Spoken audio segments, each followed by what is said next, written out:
सो hey guys, कैसे हैं आप लोग। आई होप आप सभी अच्छे ही होंगे। तो आज हम बिहार पुलिस कांस्टेबल से संबंधित प्रश्न को लेकर आए हैं और ये समान अध्ययन से संबंधित होंगे और ये प्रत्येक टॉपिक से होगा और प्रत्येक प्रश्नों को विद एक्स्ट्रा फैक्ट के साथ बताएंगे। तो आप लोग वीडियो के अंत तक बने रहिएगा। तो चलिए शुरू करते हैं। बहुत दिनों से वीडियो हम अपलोड नहीं कर रहे हैं, तो आज हम बिहार पुलिस कांस्टेबल से संबंधित प्रैक्टिस सेट को लेकर आए हैं। पहला प्रश्न है करंट अफेयर से संबंधित कि हड़प्पा शहर धौलावीरा, नाम सुने होंगे धौलावीरा, यूनेस्को की विश्व विरासत सूची में शामिल किया गया है। वो किस नंबर का है वो आपको बताना है। ठीक है, धौलावीरा क्या है? धौलावीरा, धौलावीरा, धौलावीरा ये हड़प्पा स्थल है। हड़प्पा स्थल है, किस नंबर का है जो यूनेस्को विश्व विरासत में शामिल किया गया है? तो ये 40वें नंबर का है। किस नंबर का है? 40वें नंबर का है, 40वां है। और ये किस राज्य में है? तो ये गुजरात में है। किस राज्य में है? गुजरात में है। तो इतने सारे फैक्ट को याद रखिएगा। तो इसका आंसर क्या होगा? इसका आंसर होगा ऑप्शन बी, 40वें नंबर का। किस नंबर का था? 40वें नंबर का। 39वें नंबर का था रामप्पा मंदिर, रामप्पा मंदिर तेलंगाना। ये 39वें नंबर का विश्व विरासत सूची था भारत का। अभी नया हाल ही में बना है 41वां बना है शांति निकेतन। याद रखिएगा, मोस्ट विवाह प्रश्न है। शांति निकेतन स्थापना 1901 में रविंद्रनाथ टैगोर के द्वारा किया गया था। शांति निकेतन कहाँ है? बंगाल, पश्चिम बंगाल में। स्थापना 1901 में, याद रखिएगा। ठीक है। और 42वां बना है होयसल मंदिर, 42वां बना है होयसल मंदिर कर्नाटक। ये बहुत ही महत्वपूर्ण है। ठीक है, 41वां और 42वां ये कर्नाटक में है। कहाँ पे है ये भी याद रखिएगा। ठीक है, हम सबको बता रहे हैं। तो 39वां था रामप्पा मंदिर तेलंगाना, 40वां धौलावीरा, 41वां शांति निकेतन 1901 में स्थापित किया गया था रविन्द्रनाथ टैगोर के द्वारा। कहाँ है? पश्चिम बंगाल में है। अब 42वां होयसल मंदिर कर्नाटक। तो सारे प्रश्न को आपको याद रखना, आपके एग्जाम के लिए बहुत ही ज़्यादा हेल्पफुल होंगे। अब बढ़ते हैं अगले प्रश्न की ओर। अगर वीडियो अच्छा लग रहा तो लाइक भी कर दीजिएगा और सारे प्रश्न का PDF कर दीजिए, जिस अड्डा के नाम से टेलीग्राम में चैनल है वहीं पे आपको मिल जाएगा। प्रश्न है ये पॉलिटी से, भारतीय संविधान का कौन सा अनुच्छेद राज्यों की परिषद यानी कि राज्यसभा, क्या राज्यसभा की संरचना को निर्दिष्ट करता है? राज्यसभा की संरचना, यहाँ देखिए राज्यसभा।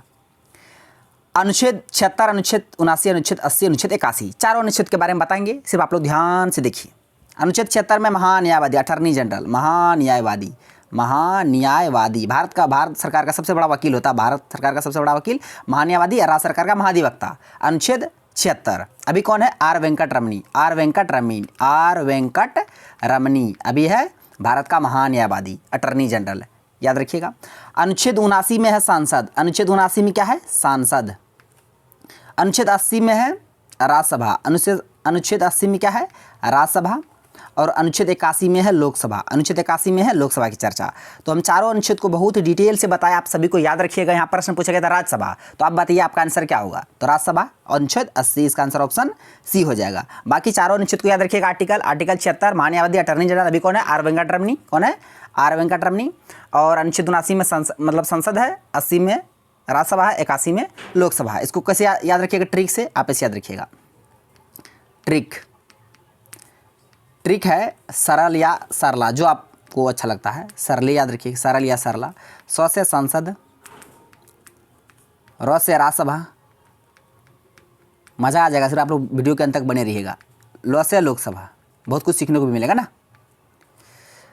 हाँ, तो अनुच्छेद 79 में है संसद, 80 में है राज्यसभा, 81 में है लोकसभा। देखिए आर्टिकल 79 में संसद, आर्टिकल 80 में राज्यसभा, आर्टिकल 81 में लोकसभा। ये क्रम है सरला, संसद, राज्यसभा, लोकसभा। आप तीनों को याद रखिएगा। बस यहाँ राज्यसभा पूछा था, इसका आंसर ऑप्शन सी हो गया। बढ़ते हैं अगले प्रश्न की ओर।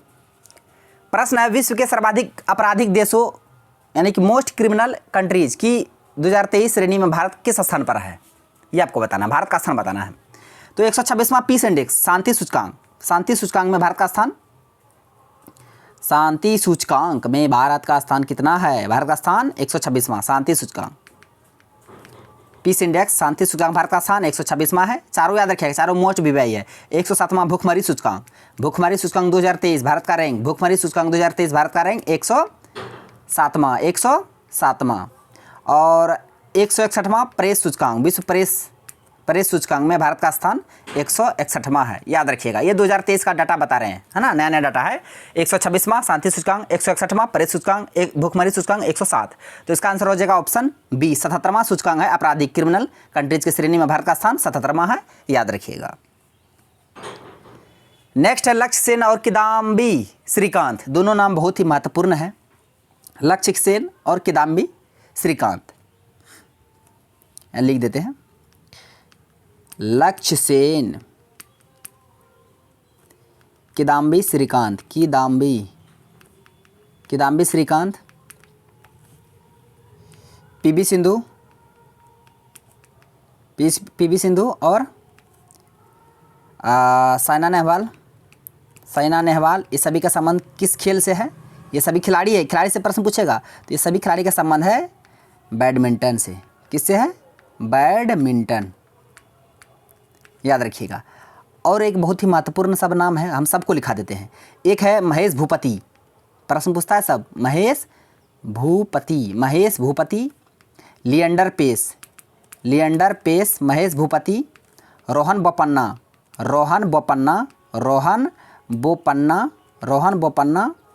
और सानिया मिर्ज़ा, नाम तो सुने होंगे, सानिया मिर्ज़ा।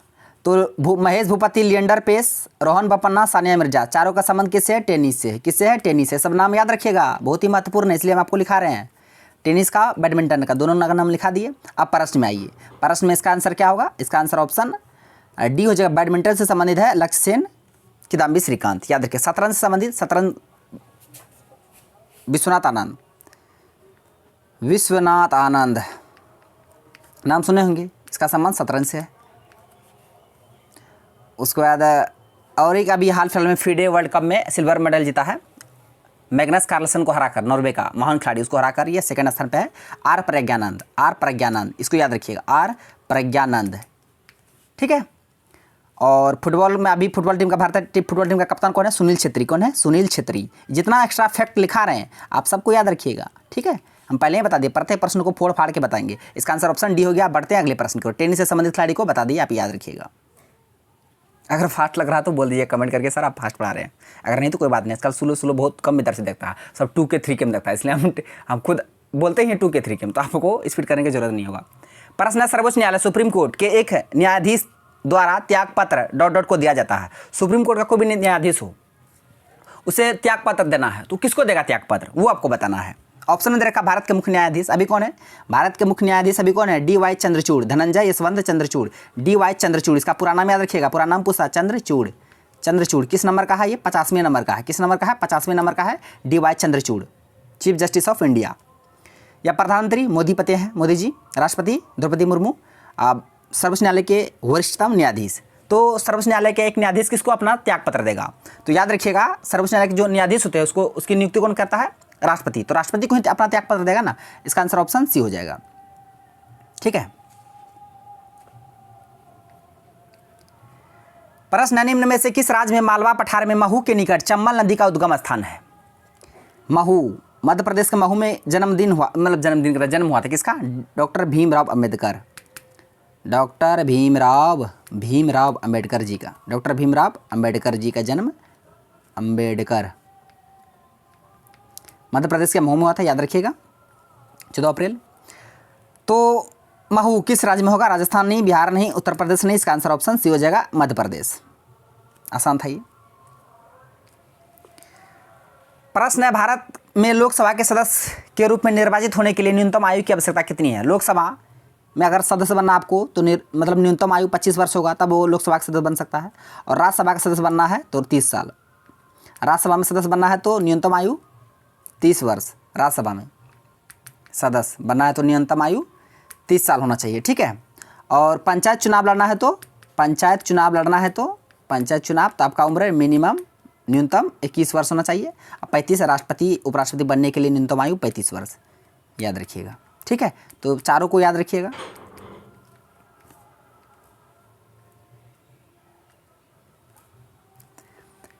प्रश्न है, भारत में हरित क्रांति में किस प्रकार के बीजों ने महत्वपूर्ण भूमिका निभाई थी? हरित क्रांति में भारत ने किस प्रकार के बीजों की महत्वपूर्ण भूमिका निभाई थी?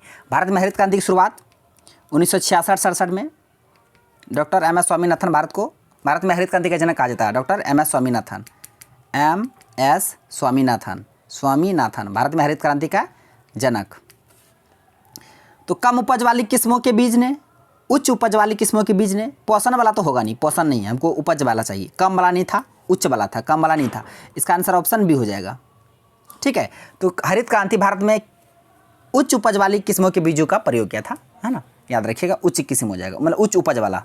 भारत में 1966 में शुरू हुआ था। डॉक्टर एम एस स्वामीनाथन को भारत में हरित क्रांति का जनक कहा जाता है, वर्ल्ड में डॉक्टर नॉर्मन बोरलॉग। प्रश्न है कि निम्नलिखित में से किसे कागजी मुद्रा शुरू करने का श्रेय दिया जाता है। हिस्ट्री का बहुत ही महत्वपूर्ण प्रश्न है, मॉडर्न हिस्ट्री का, कि कागजी मुद्रा का शुरू सबसे पहले किसने किया था। कौन सा मुद्रा? कागजी मुद्रा, कागज का। शेरशाह सूरी तो रुपया चलाया था, रुपया, शेरशाह सूरी, चांद, ये नहीं होगा। अकबर, ये भी नहीं होगा। अलाउद्दीन खिलजी नहीं होगा, ये तो होगा नहीं। सासाराम का मकबरा पूछता बहुत बार, ई सासाराम कहते हैं, शेरशाह सूरी का मकबरा सासाराम में, रोहतास में, इसको याद रखिएगा, ठीक है, सासाराम। तो इसका आंसर ऑप्शन ए हो जाएगा, मोहम्मद बिन तुगलक। ये बहुत पढ़ा लिखा था, लेकिन जो भी काम करता था ना मतलब सब गड़बड़ हो जाता था, याद रखिएगा। तो कागजी मुद्रा का नाम था क्या? फसली, फसली नाम का कागजी मुद्रा शुरू किया गया था इसी के द्वारा, मोहम्मद बिन तुगलक के द्वारा। ये राजधानी दिल्ली से दौलताबाद, महाराष्ट्र में, महेंद्रगिरी, दौलताबाद, महेंद्रगिरी नहीं, उदयगिरी। तो दिल्ली से अपनी राजधानी दौलताबाद किसने स्थानांतरित किया? मोहम्मद बिन तुगलक, याद रखिएगा। इन्होंने ही कागज के मुद्रा जो है पहली बार चलाया था, फसली नाम का। प्रश्न है, पंचायत के समस्त चुनावों का संचालन किसके द्वारा किया जाता है? पंचायत में अगर चुनाव कराना हो तो उसका संचालन किसके द्वारा किया जाता है? राज्य व्यवस्थापिका द्वारा, पंचायती राज आयोग द्वारा, भारत का निर्वाचन आयोग द्वारा, राज्य निर्वाचन आयोग द्वारा। तो याद रखिए, पंचायत में चुनाव कराना है तो यहाँ राज्य व्यवस्थापिका नहीं होगा, पंचायती राज भी नहीं होगा। अब भारत का निर्वाचन नहीं, राज्य में नहीं कराता, इसका आंसर ऑप्शन डी हो जाएगा। राज्य निर्वाचन आयोग के द्वारा पंचायत में चुनाव कराया जाता है, कंडक्ट, याद रखिएगा, इसका आंसर ऑप्शन डी हो जाएगा। प्रश्न है, निम्नलिखित में से कौन किसी राज्य की विधान परिषद को समाप्त कर सकता है? विधान परिषद कुल कितने राज्य में है? यूपी में है, अपना बिहार में है, विधान परिषद बता रहे हैं, यूपी, बिहार, आंध्र प्रदेश, यूपी, बिहार, आंध्र प्रदेश, तेलंगाना। जिस राज्य में विधान परिषद है उसको हम लिख रहे हैं कर्नाटक, महाराष्ट्र। ये 6 राज्य में है विधान परिषद, याद रखिएगा। भारत में कितने राज्य में विधान परिषद है?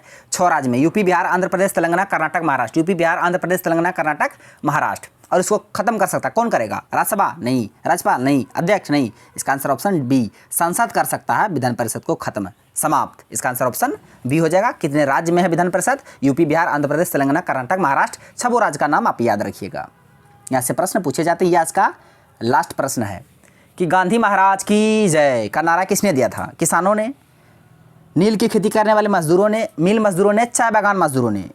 किसान नहीं होगा, नील वाला नहीं होगा, मिल वाला भी नहीं होगा, इसका आंसर ऑप्शन डी हो जाएगा, चाय बागान के मजदूरों ने गांधी जी महाराज की जय का नारा दिया गया था, इसी के द्वारा, चाय बागान के मजदूरों के द्वारा। इसका आंसर ऑप्शन डी हो गया। तो फ्रेंड्स, आज का प्रश्न बस यहीं तक था। सारे प्रश्नों को विथ एक्स्ट्रा फैक्ट के साथ बता दीजिए। आपको वीडियो अच्छा लगा तो मेरा वीडियो को लाइक कीजिए तथा हमारा यूट्यूब चैनल कर दीजिए, चैनल को सब्सक्राइब करिए और बेल आइकन को भी हिट कर दीजिए ताकि हर एक लेटेस्ट वीडियो का नोटिफिकेशन तुरंत आप तक पहुंच जाए। थैंक्स फॉर वीडियो, धन्यवाद। अब मिलते हैं नेक्स्ट वीडियो में नेक्स्ट टॉपिक के साथ, तब तक के लिए जय हिंद।